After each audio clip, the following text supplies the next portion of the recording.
it's a real privilege for us to have Nada Shabout, who is a major contributor to the book and a professor of art history at the University of North Texas, whose name is associated with almost every amazing, almost every amazing project related to modern Arab art. And for the first time ever, Zaineb and Miriam Selim, the daughters of Jewad Selim, talking about their father's work for the first time in public. And I'm really astounded by the turnout tonight. I think the turnout is not just, it's not just a privilege for us, but I think it's incredible for Iraqi culture, for the promotion and understanding of Arab and Middle Eastern culture at a time when it's needed the most. And I think maybe just give yourselves a round of applause for being so supportive. Thank you so much. We have some really important people in the crowd from various different institutions. It could be a bit dangerous because they may know more than me about the book that I've co-edited, so I'll tread carefully, go easy on me. I will now introduce Edoardo Gazzoni from Skira, who published the Catalogue raisonné. And just so you know, Skira is the gold standard in the production of Catalogue raisonnés. If you open any library of kind of world art, you'll find their signature kind of blue-lined books everywhere. So it's an added privilege that our publisher is so renowned. He'll talk for 2 or 3 minutes, and then we will have Nada moderating the panel discussion. Thanks again. Edoardo.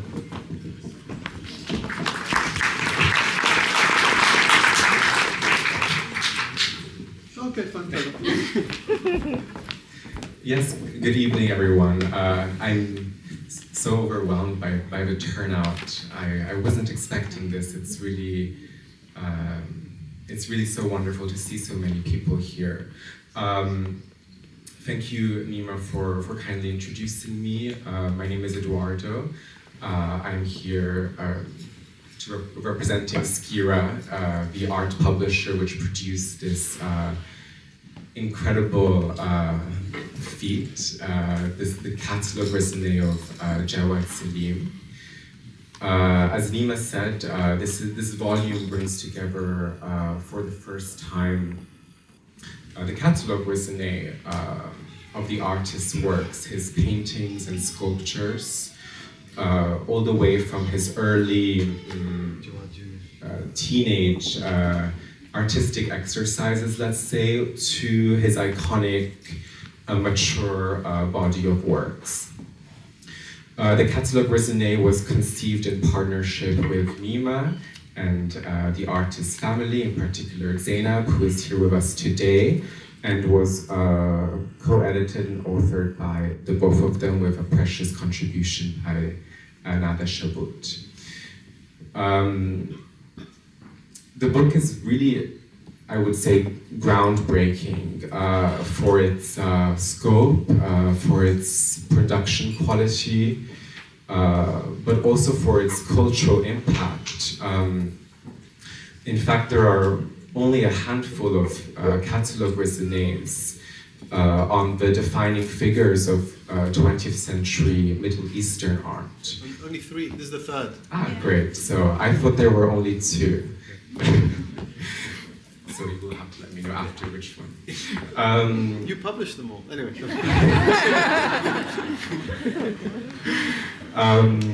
Well, actually, speaking of publishing Catalogue raisonnés, Skira, in fact, Catalogue raisonnés are really a touchstone of the publishing house and one of its most important editorial lines.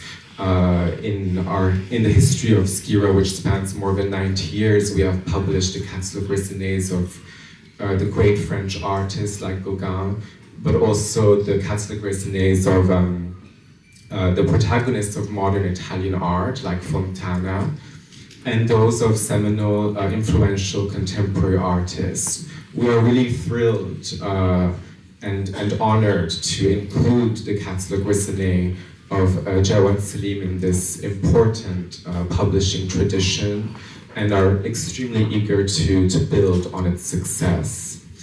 Just to conclude, I would really like to thank Nima and the artist's family, in particular Zaineb, for for their trust and belief in the project, in Skira, I should say. Nada Shabout for her precious involvement and contribution. And of course, all the generous sponsors and supporters who believed in this project and helped make us a reality. Thank you really to all of you. I wish you a wonderful evening and I hope you enjoy the book. Thank you, Eduardo.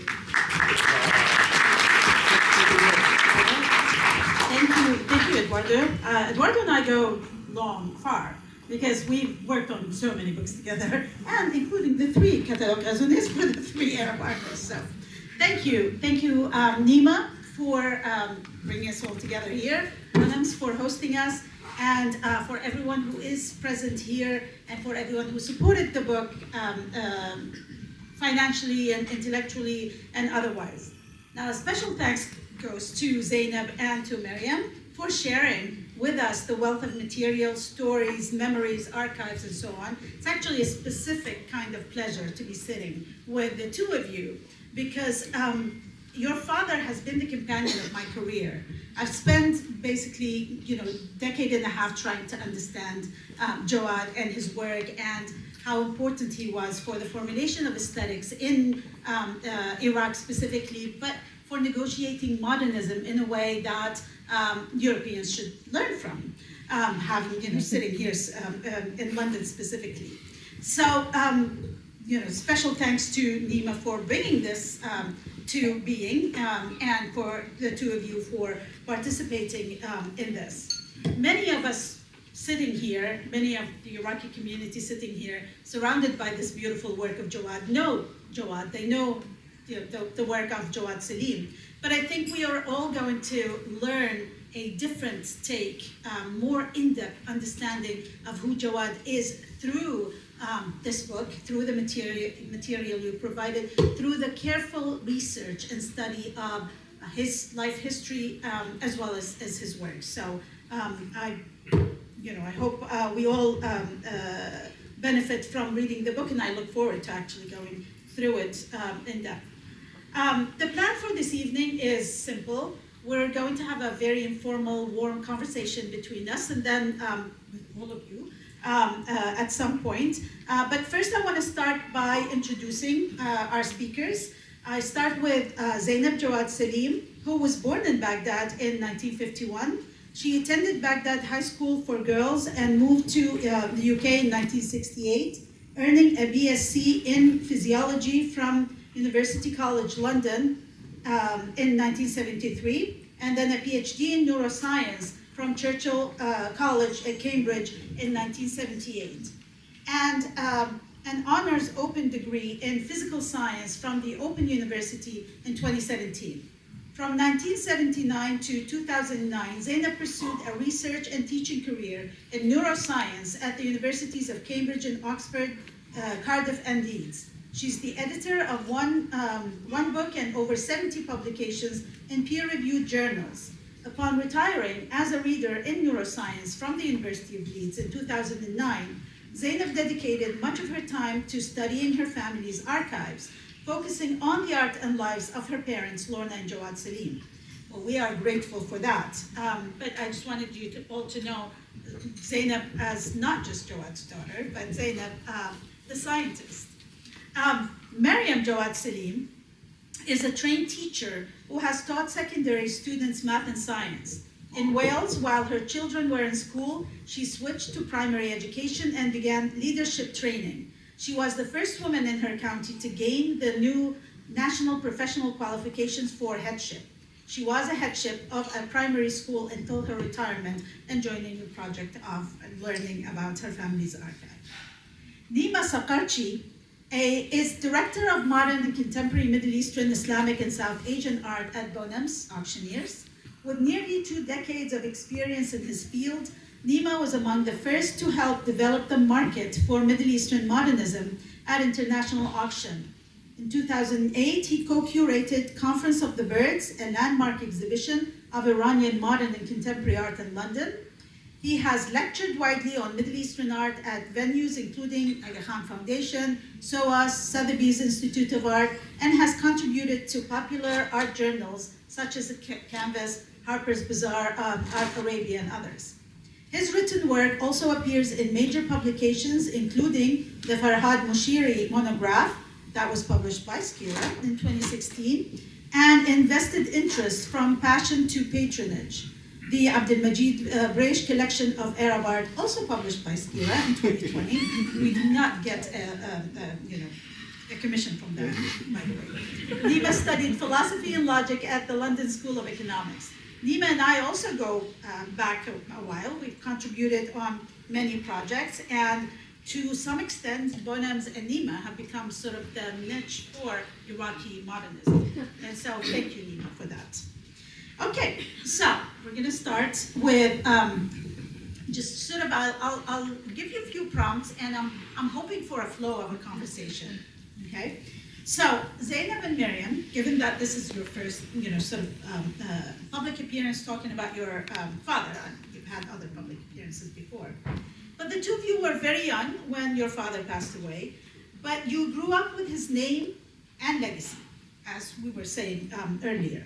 I'm sure you must have retained some memories of or images from him in your mind, but then you probably also learned of him in a very different way working on this book. So let's sort of talk about this, if you wish, Zaineb and then Miriam, to tell us some of your memories and how that changed with the book. Can you hear me? Yep. Just, first of all, thank you, Nada, for introducing us. Thank you, all you guests, for coming to this event. I'm so pleased to see so many of you here, and so many old friends as well. Well, I was born in Baghdad, but I don't remember that much of my father before he went to Italy, because I think he was obviously working very hard, as you can judge by his output. And also my life revolved around school and school friends and school activities. And I remember a lot more of him in our life in Italy, because by then I was a bit older. And I remember my father teaching me quite a few art techniques, including casting, plaster, casting and clay models in plaster and lino cut printing, and various other art techniques. And I also visited the studio where he was working on the monument. And that was very interesting because I saw everybody at work, and there was a lot of scaffolding in the building, huge mountains of clay that was kept wet with sprays of water. And I used to go to a little school nearby, and then after school I'd drop in on the studio and see my father. And then I'd go home on the trolley bus to my mother. And in those days it was very safe for girls to travel on their own in the bus. The thing is, because we have Google Earth now, I was able to, and also have the documents with the address of the studio. I looked up the studio, and the thing is, it was in a square, and there's a statue. The statue's still there, but sadly the studio's disappeared. It's been replaced by a block of flats. I mean, other memories I have, we used to go on outings in the countryside with guests and relatives. And I say a lot of my memories of Italy around school, playing with children, because in those days you played in the street, it was safe. And I remember my mother cooking Italian food with her guests. And I think that's really as much as I can remember, because I was a little girl. I just finished off, I won't go on for too long. I think I got to know my father as an adult by reading all these papers and diaries and translating them. And you get a different picture as an adult. And I saw that he was, and there were several things about him that stood out, which I put down here. Yes, he was obviously very ambitious in his work. He wanted to do great things from an early age. And just like a lot of ambitious people in other walks of life. And he was also got on very well with people, so he was good at networking and collaborating with all the talented people who are in his sphere, like the other artists and architects, writers, poets. And, I mean, I'm sure there's people around today as well, people like that. He was also very conscientious at work, so he was obviously regarded as being very reliable, and he was respected by his colleagues at the institute where he worked, the Institute of Fine Art. But he was always being sent on missions abroad to represent his country, exhibitions and visits to various places.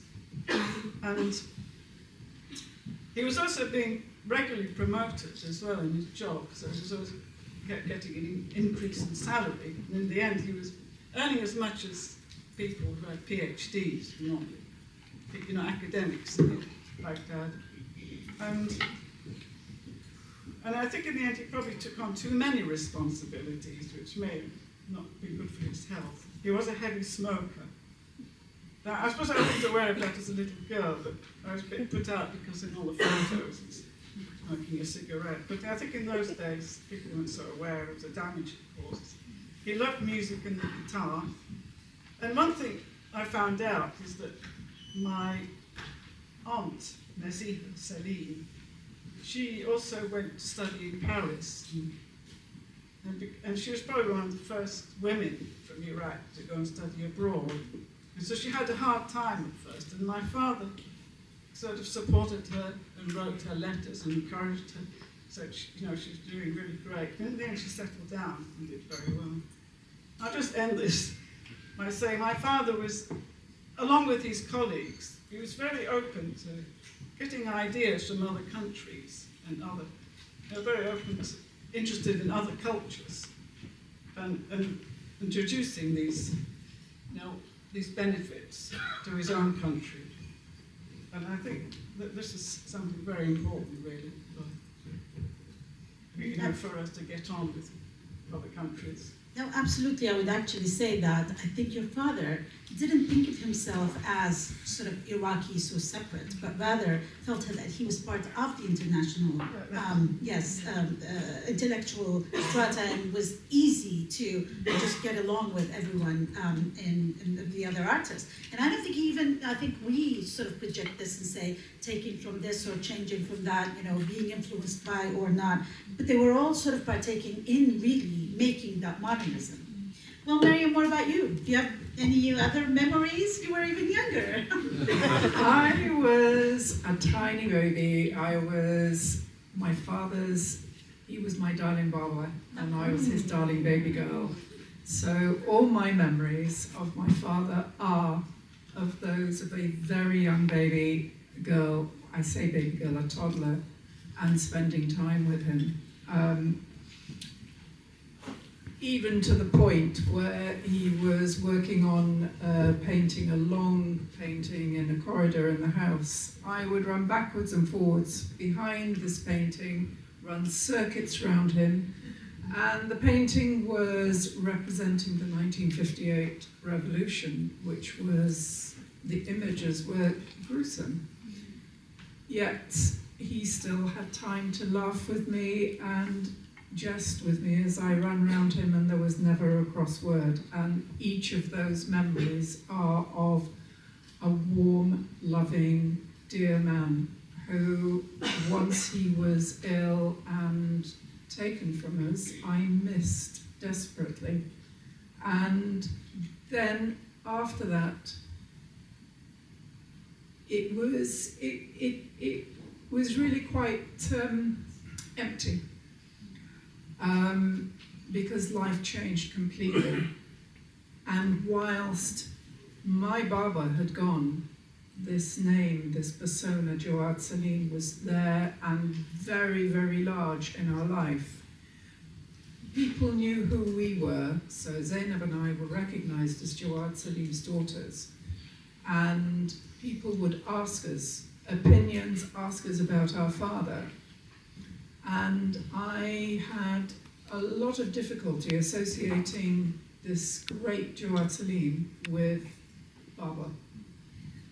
And it isn't until you become an adult that you really begin to understand the interrelationship of the two different people. And I began to understand who Jewad Selim was. But I hung on to Baba for a very, very long time. As you should, of course. No, it's lovely. Thank you for sharing that with us. But, you know, as Zaineb said, you know, he left us a lot of writings, journals that, you know, thanks to Jabbar Ibrahim Jabbar as well, that, you know, he published some. We've been reading and translating, and sketches and many other letters. So Nima, how did you sort of learn, have a different or a better understanding of Jewad Selim through the material that you worked on? We do work at an auction house, so every story begins with someone wanting to sell something. So my first encounter with Jewad was meeting Lorna Salim. I think it was in 2014. When she came in, actually, it was just, I think, the floor above here. And I was instantly, on a purely aesthetic level, I instantly fell in love with Jawad's work.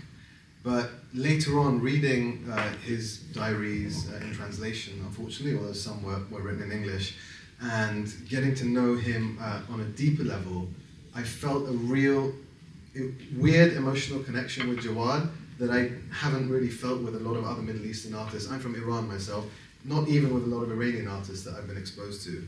And I think what Jewad, the way that Jewad speaks to me, and the reason I think he's so relatable, is that the central question his work asks is, what is my cultural identity? More specifically, what does it mean to be an Iraqi in the 20th century? But more broadly, what does it mean to be someone from the East, someone from the Arab world or the Middle East, in this world where most of the achievements and the glory of our native culture is in the past. Sometimes in the very, very distant past, and we're faced with a world that is almost completely dominated by, I use Western as a convenient tag, but you know what I mean, by transatlantic ideas. And people of my generation, I grew up abroad, I'm second generation Iranian, I'm sure there are a lot of people here, just by virtue of being in London, that have lived here for a long time or have kids that live here. And you have this how do we assemble this jigsaw puzzle of our identity? They were really not thinking in any sort of division type. But, you know, and for Jewad, and then, you know, I mean, I always think that all art is political, so there's no separation of art and politics, and so... You debate. Well, but as Jewad would say, it's about humans that he does. He cares about humanity, and with humanity comes the politics, of course. And so it's an indirect connection. But his notion of, in Istilham al-Turath specifically, what, you know, sort of a practice that all post-colonial countries did, but he specifically coined it in a way that became extremely Iraqi and recognized throughout the region, particularly as an Iraqi, speaks of what you were talking about, this sort of, you know, devoid of conflict, but rather way of drawing from everywhere as in of our humanity. I mean, the manifesto of the Baghdad Group for Modern Art speaks of a civilizational sort of, you know, movement. And so wanting for the Iraqi modern artist to be part of that movement. So, you know, it's very true that his take of what nationalism was completely different than what we think about it today. This was pre all these issues anyway. And just to pick up on that, Jewad, the way he thought as a young man was unbelievable. Because in his mid-20s, he's thinking about re-establishing an Iraqi cultural legacy that was lost in the 13th century. So he's saying, I want to rebuild Iraqi culture after the collapse of Baghdad when the Mongols invaded in 30. I mean, that's a very unbelievable concept for a person in their mid-20s to hold in their head. He became familiar with Al-Wasiti, which was a 13th century manuscript illustrator, through a French magazine, right? So he's opening a French magazine and becoming reintroduced to a great Iraqi artist from the 13th century. And he's thinking of bridging a 700-year gap through his art. So I think these are very profound thoughts for someone of that age. And yes, he was very socially conscious. I mean, these two works here that you see, which are called Women Waiting, which are some of my favorite works by Jewad. Again, not political, but they were painted in 1943, so Jewad would have been 25, 26, again mid-20s, and they're about prostitutes in Baghdad. And the wider commentary on them is that it's called Women Waiting, because not only are the prostitutes waiting for male customers, but women in Middle Eastern and Iraqi society were always waiting for men, waiting for their fathers to give them permission to do something, to get married, and he was almost saying, look, you know, their plight is similar to the prostitutes that are literally waiting. Nada will know better, but in the early 1940s, this kind of social commentary on the predicament of urban women in Iraqi art, in Middle Eastern art, probably you're one of the first to do it, I would say. I mean, Yeah. it was actually very sort of important for the artists, particularly Iraqi artists, who all of a sudden were told you have a country called Iraq and you need to sort of have a national cohesion, national identity. Well, they kind of needed to understand what does that mean? What is Iraq? And in fact, all of these trips, particularly the Ruwad group that with Baik Hassan and Jawad was part of the Ruwad group, would do was to familiarize themselves with their own terrain, as well as, of course, the practice art, right? Develop art. Artists want to make art at the end. And so they were discovering these social issues and these social problems, as well as discovering the diversity, let's say, of Iraq, and embracing it in a very different way. And I mean, this was specifically finding Yahya al-Wasiti, who became kind of the ancestor who actually introduced modernism. Because Yahya al-Wasiti's drawings, paintings, are extremely modern in their look. They're two-dimensional, they're about the painting itself. This is what 20th century Europe achieved in the 20th century, but Yahya al-Wasiti in the 13th century. So Shakir Hassan actually spoke of our ancestors, Mesopotamian ancestor, who was modern, ahead of his time. And so they were seeing this. But Jawad also got to see works in Paris at the museum, at the Louvre, at the British Museum. And so he understood modernism in a very different way than he was taught it in school. He understood the roots, civilizational roots of modernism, and this is what he wanted to reconnect, not only with the Iraqi sort of production, Mesopotamian as well, but also worldwide. And this is the importance of the Baghdad Group for Modern Art, as working on an exhibition at the moment, and I keep sort of rediscovering these things. I'm sure you guys have some insights about that. Or anything else you want to say? I think I grew up with my mother living with me, so a lot of my experience is circumstantial, it's not research-based. But Lorna her memory is obviously very clear, going back to 1946 when she met him at university. And the one thing that she always said about Jawad was he was extremely well read. If there was a question, he researched it. He followed it through. Where he was looking at works, if they went through the Tate, he would be able to tell her why a work was good, what it was representing, what it was trying to portray, and why it was successful in its portrayal. And he could articulate these ideas in a way that the lecturers who were working with them weren't able to.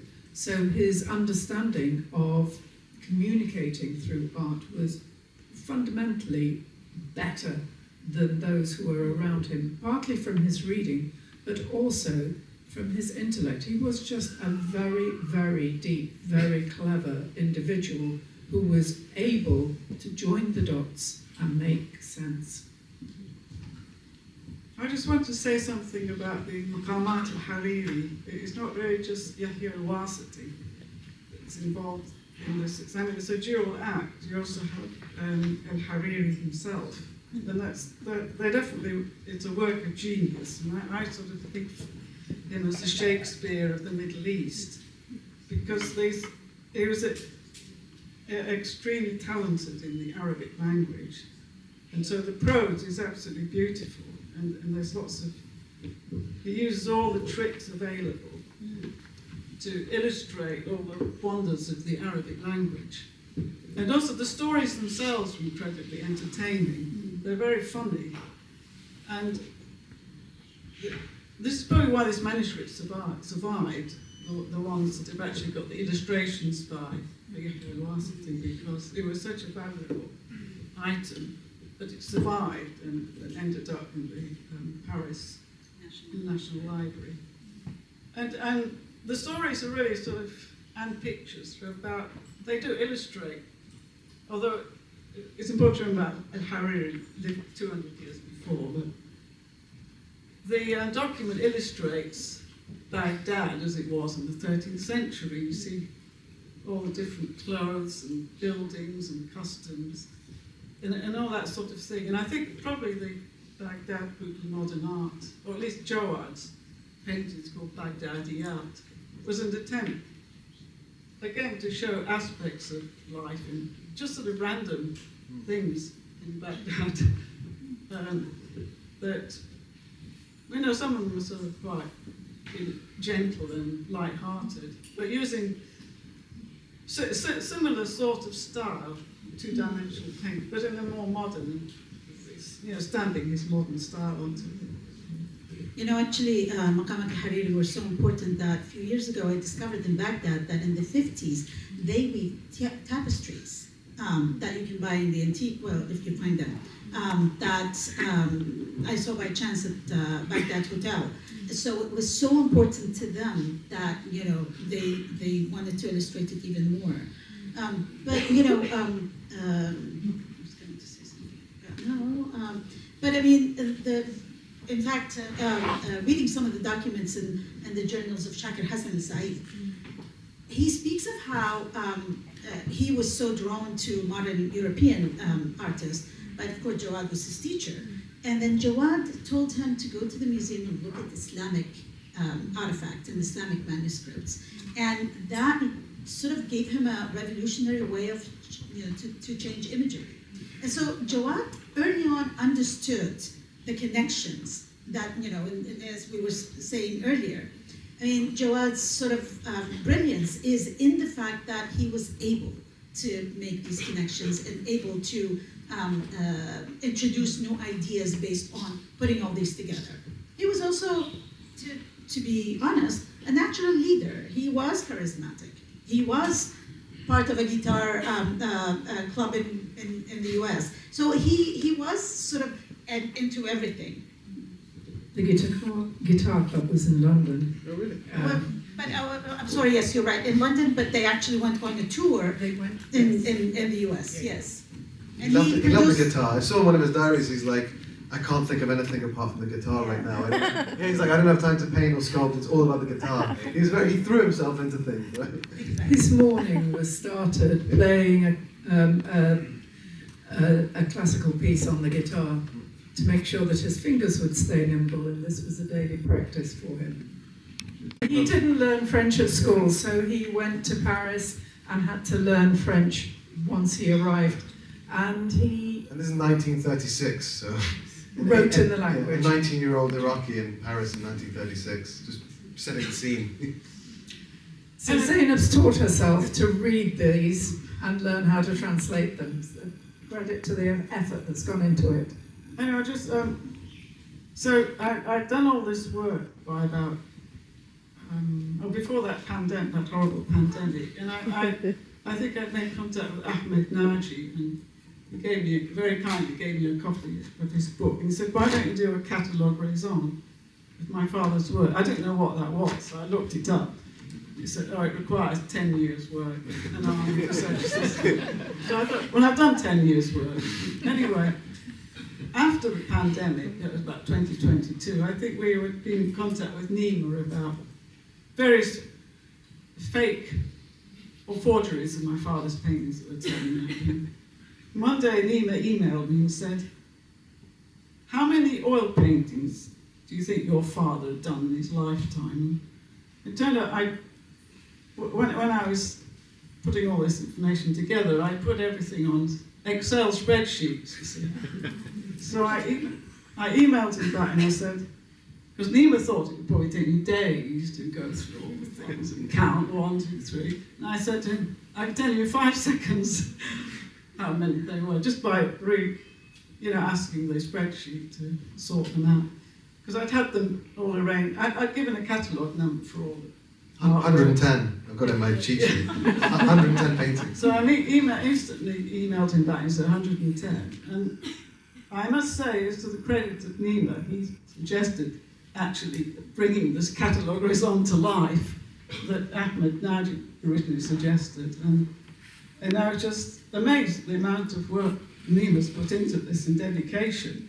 I mean, he collected the sponsorship and made contacts with Skira, and also he had a lot of contacts with other auction houses and collectors and art experts. So he was able to get some really good images, the paintings that had recently been sold. And so I was just left to deal with the paintings, with the artworks that we had images, that my mother had taken images of, and they weren't that good.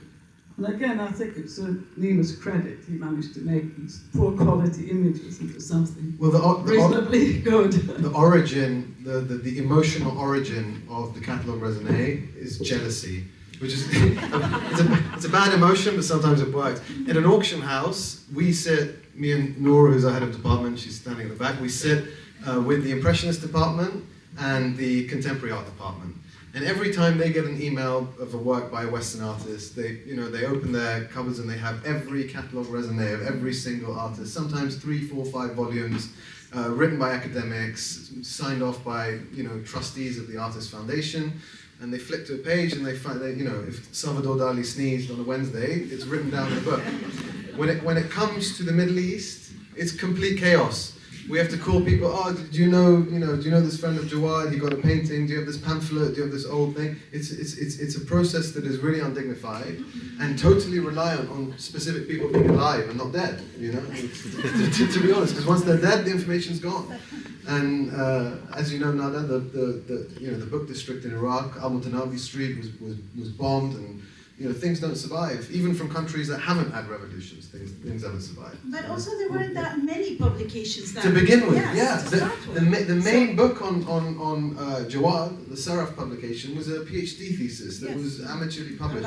Yeah. So we want what they have, what the Impressionist department has, and I say it's a very healthy jealousy. It's very healthy. It's a healthy jealousy, and it is looking to the West for inspiration, but... It's not. I mean, don't think sorry. of it that way. It's not. Think of it that way. It's not. It's just the fact that we do need a major collection. We do need this catalogue raisonné. It's no longer popular to do it for PhD students because it costs so much. Yeah. But it's even less popular to do for Arab art. And so, but we need this because, authentication issue to start with. But also writing the history. How could I send students to do any work on Iraq if they have no resources? So I am extremely grateful for that jealousy that made you do this. Yes. And I'm just going to grab the clicker here because the story of the catalogue raisonné begins with actually that painting over there that you see on the right. It's called Women Selling Material.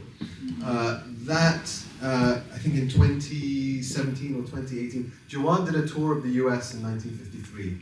So he was taken by a cultural lobby group called the American Friends of the Middle East. And in 1953, he did exhibitions in New York, Washington, Pittsburgh, and some other cities. And he took all the works, listed them, and listed who they'd been sold to. And Women Selling Material was actually sold, but he didn't write who it had been sold to. It disappeared for, 50, 60 years. And we got an email in 2018 saying, hi, I found this upstairs in my dad's bookstore. I dusted it off. What is it? My dad got this in the 50s. I was like, wow, okay. I then did some research. I found out that bookstore was underneath the venue that Jewad exhibited in Pittsburgh, in the actual American Friends of the Middle East exhibition space they'd used. And this work was on the front cover of the Pittsburgh Gazette. Yeah, on the week of it. This is the front cover of the Pittsburgh Gazette in the week that Jewad did the exhibition, which is, crazy. Well, it sold for something like £300,000, and it ended up in the Bajil Art Collection in Sharjah, which is one of the biggest and most prominent collections of Arab art. Then, in 2021, this is when things really picked up. Again, me and Noor were called to a lovely house outside of London. And when we walked in, it was like an Aladdin's cave of modern Iraqi art. And we saw this, which is called Mother and Child. It's one of Jewad Selim's most important sculptures. It was done again in the early 50s, and it's a work that unfortunately the Selim family were not able to bring out with them when they left Iraq, and they left it to an architect called Said Ali Madloum, who was an incredible cultural patron. And in this house, there was one point I thought that, is all of this fake? Like, how has this been sitting outside of London for so long? Also, because even though it was outside of London and Jewad's daughters were in the UK, they had been completely disconnected from the story of these artworks. So when I showed it to Miriam and Zaineb, they said, wow, this has been, this is a couple of 100 miles away from us. This is unbelievable. This was sold for close to £500,000, again, to the Bajil Art Foundation. It's now on long-term loan at the Art Institute of Chicago, in a very, very important room with, pride of place. And so that led to Nada emailing me the year after with this artwork, which was a newly discovered painting, which even Jewad's daughters didn't know about, but the backstory was that it was a maquette, it was a study for a mural that was meant to be in the Iraqi Red Cross building in Baghdad, again commissioned by a very well-known family called the Jawdats. Their grandfather was one of the first prime ministers of Iraq, Nizar Ali Jawdat. And Ali Jawdat. We sold this for $1 million, and this was sorry for bringing up figures, but it's important because it's leading somewhere. It's leading somewhere. I'm not just throwing out figures here. We sold this for $1 million, which is the most valuable painting ever sold by an Iraqi artist, and the first time Jewad had reached that figure. With all of this commercial soup going on, that's when the Catalogue raisonné discussion started, and every single person in the cycle of these deals contributed to the production of the Catalogue raisonné. Not just the buyers, so this went to the Dalul Art Foundation in Beirut. They were a major sponsor of the Catalogue raisonné. Sultan al-Ghassani was a major sponsor, and the people that sold the paintings were also sponsors. So all of these commercial transactions led to us being able to raise quite a significant sum of money to put this together. So it's an example of the market doing good, I think. By the way, I want to say that I'm going to have them all in the exhibition I'm curating at Paris, so I'm so happy, yes. And Dalul, Barjeel, Madhaf, Ibrahimi, all of them, yes. But yes, Catalogue raisonnés are expensive, very important, and actually the story of Iraqi art, because now we can talk about Barjeel, or which is he's collector of Arab art, or Dalul. In Iraq, Jewad and his colleagues were selling to their friends and to the middle class. And yes, most of the architects who were part of the Baghdad group were buying. But almost, as I was saying today earlier to Ilana, I grew up seeing these things. So this was part of our daily life. I mean, let alone, of course, Nasb al-Harriya, which we see it every time we cross the city. But everybody knew Jewad Selim's name, or Faik Hassan as well, and Shakir, because of that. It's actually sort of a bit unfortunate that at the moment they end up in collections as opposed to being part of the sort of daily life in Iraq. It helped a lot of families in the 90s to sell them because of the sanctions, but that's sort of also part of that story. But it's funny, there are a lot of stories of how much these works were sold for, like a dinar or something like that. But so, now we understand how you were collecting the information and all the material. So how did you deal with sorting out the fakes from the not fakes? We'll stop in 5 minutes so we can have a sort of an open dialogue. But also, what did you do with images that were bad images? And this is something we have to hassle with works that are lost and we have no evidence of, except for one very bad print in a catalog. How did you deal with those? Well, I scanned all the photographs that my mother collected, and I gave him to Nima, so I think he sorted out the images. It But was, I don't know how tough. he did it. It was tough. It was tough because, well, look, very quickly, we used, amazingly, the book was done while artificial intelligence was becoming, you know, before it takes over the world, but while it's still cooperating with human beings. So I had some amazing results. For instance, this incredible, it's like a capital, a stone capital, was only it's a seat. Yeah, it's a seat. A garden seat. Garden seat. But it's sort of in the form of a capital as well, maybe. Translated incredibly well when it was, this is artificial intelligence colorizing it, basically. There were some things where, with paintings, it's very difficult to tell what the original color was, so we decided, even though we did get them colorized, not to put them in. But this translated really, really well. The big problem is a lot of Jewad's incredible mature work was painted in America, sold in America, and like the traces went cold. So I was given all the names of the Americans that had bought them, and then I looked at obituaries, and then I started getting really deep. I went onto Facebook, LinkedIn. I started messaging great-grandchildren of collectors, and there was one collector that had a woman that had 6 husbands. So she had 30 descendants, and I messaged them all, and I was like, look, we must find this painting. So I'll get back to that story in a second. This image was reconstructed out of that grainy picture, which I think is absolutely incredible. Again, done by AI, retextured, and it's an incredible result, really, from what you have on the left to the right. And this is the painting that I was looking for, The Flight into Egypt. It's right. Actually, it's got the shadow of Jawad's head on it, which I think is pretty incredible. And yeah, there's no happy ending because I couldn't find it. The descendants spoke to me and they said, I'm really sorry, we can't find it. I said, if you do, it's not only great for the family, but it's worth a lot of money, still no love.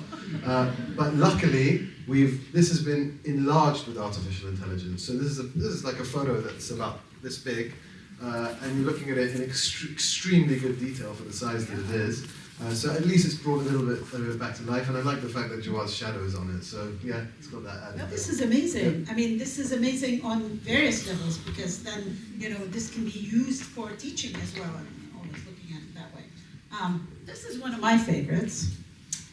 What are your favorites of the works? Mine was the mother and child. I used to sit and play with it. It's tactile. I loved the fact that the child was free roaming and then could be moved back to the arms and enveloped in the arms of the mother. But I also have there is a pen and ink which I love, which is The Day of the Tree, which is very pertinent to modern day and preservation of trees. It's not hollow from the inside. Wow. Anyway, just so people. So many. It's an incredible monument, and it still stands today. It's a little bit worn out, but the fact that you can see it in such detail, and the fact that there's so many Neo-Assyrian features to it, and it's an incredible thing. And it ends on the left with the kind of bright future of Iraq. You have 2 women symbolizing Tigris and Euphrates, and Jewad was really fascinated by the agrarian culture of Mesopotamia. And you have the bull, which is the symbol of the animal wealth of the country, and the factory worker. So it's just a beautiful piece of visual poetry done in a style which Jewad had never worked in. And this is what I love about it. It just wakes up. It's like Spielberg saying, "Okay, I'll do sci-fi, I'll do romantic comedy." But I mean, he produced so many studies for this, so yes. He thought about it thoroughly. Of what to do to represent specifically that moment in history. The style on the relief Yes. was the forerunner, Yes. with the relief of the figures that led to this. Exactly. So, on this note, because this is seen by almost everyone who's sitting in this room, who is from Iraq, has seen this in person. So, we have about 14 minutes to schedule. So, we are happy to take very few questions from this very large crowd. That gentleman looks very keen in the hat.